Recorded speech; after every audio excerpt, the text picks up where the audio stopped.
Fala, estudantes de plantão, como é que vocês estão? Tudo beleza? Eu espero que sim, hein? Então, galera, esse aqui é o primeiro resumo que eu vou estar postando aqui no canal, certo? Como vocês podem ver, o quadro ele não tem nada, galera, praticamente quase nada.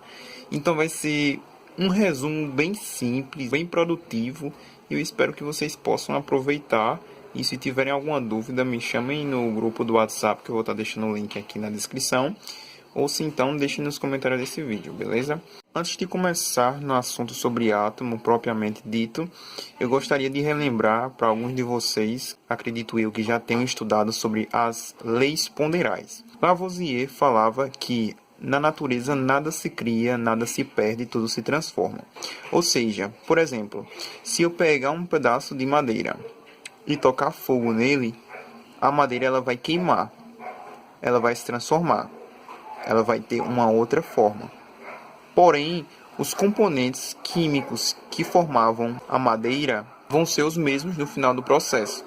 Então, era isso que Lavoisier falava. Juntamente à lei de Lavoisier, nós temos a lei de Proust. O que é que Proust falava? Ele falava que a mesma quantidade que tem de substâncias em uma reação nos reagentes será a mesma no final do processo. Como assim, Daniel? Me explica. Por exemplo, se eu tenho 2x de um átomo no início da reação, ou seja, nos reagentes, mais 2y de outro átomo, gerando 4z, se eu duplicar a quantidade de x e duplicar a quantidade de y, eu vou ter 8z no final do processo. Ou seja, tudo está em proporção. Ocorre uma proporcionalidade nas reações. Também, galera, se eu tenho, por exemplo, 2 gramas do átomo X e 2 gramas no átomo Y, no final eu vou ter as mesmas 2 gramas do átomo X e 2 gramas do átomo Y no final do processo. Vai ser uma outra molécula, vai ser um outro componente químico no final do processo, porém vai ter as mesmas proporções, ou seja, 2 gramas desse, 2 gramas desse, no caso do X e do Y. Resumindo, Lavoisier falava que na natureza nada se perde, nada se cria, tudo se transforma. E Proust falava que os átomos, nas reações, eles estão numa constante de proporcionalidade. Se vocês quiserem estudar mais a fundo, procurem aí no Google sobre as leis ponderais, porque esse vídeo é só de resumo. Agora, a atomística, galera. O átomo, o que é o átomo? O átomo ele é basicamente formado por prótons, elétrons e nêutrons. Prótons com cargas positivas, localizados no núcleo do átomo. Os nêutrons com carga negativa,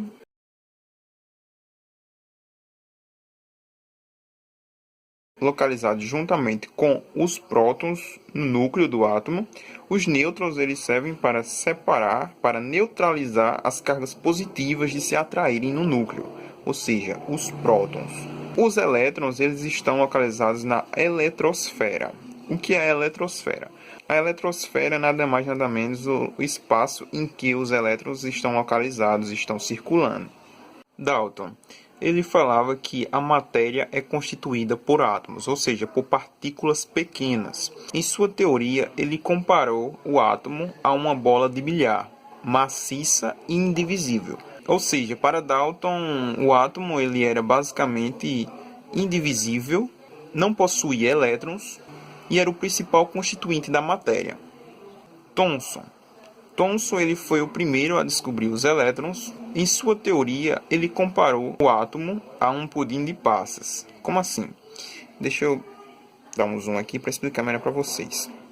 Thomson, ele em uma de suas pesquisas percebeu que ao redor do núcleo, elétrons eles se aproximavam, ou seja, partículas. Ele não chamou de elétron logo de início.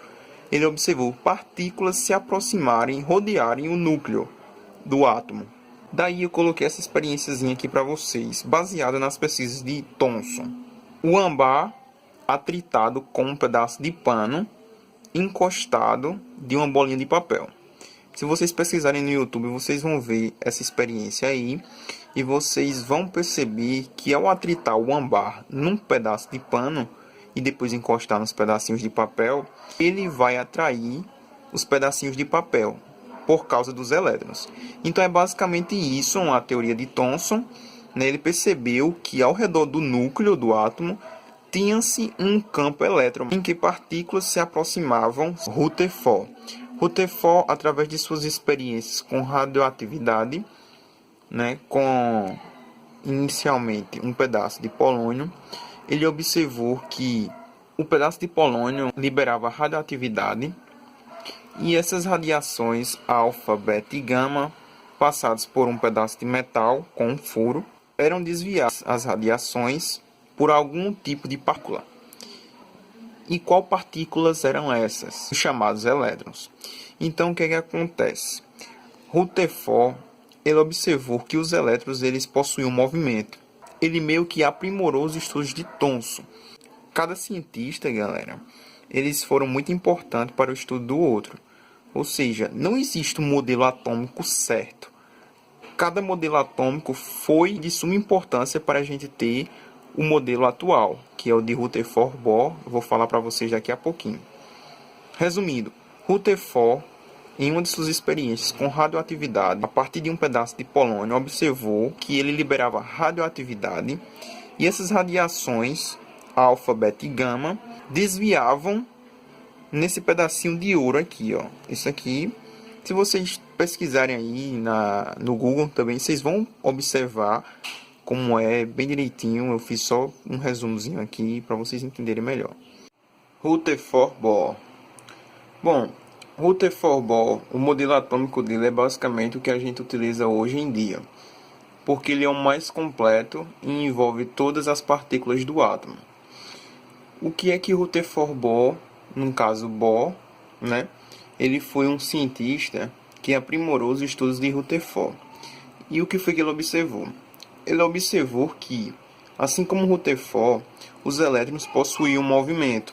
Eles se movimentam, na verdade, na eletrosfera.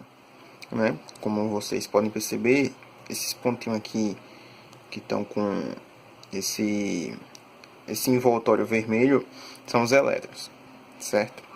Então, Bohr, ele pensava que os elétrons tinham movimento na eletrosfera. Mas o que é que acontece? Eles, com o passar do tempo, poderiam perder suas energias. Pensou, se o elétron fica girando em torno do núcleo, vai chegar um momento em que ele vai ficar sem energia. Daí, ele percebeu que em cada orbital, o que é o orbital? Eu vou explicar melhor lá na frente em resumos futuros, mas é basicamente esse círculozinho aqui que vocês estão vendo ao redor do núcleo. Os elétrons pulavam de orbitais em orbitais constantemente.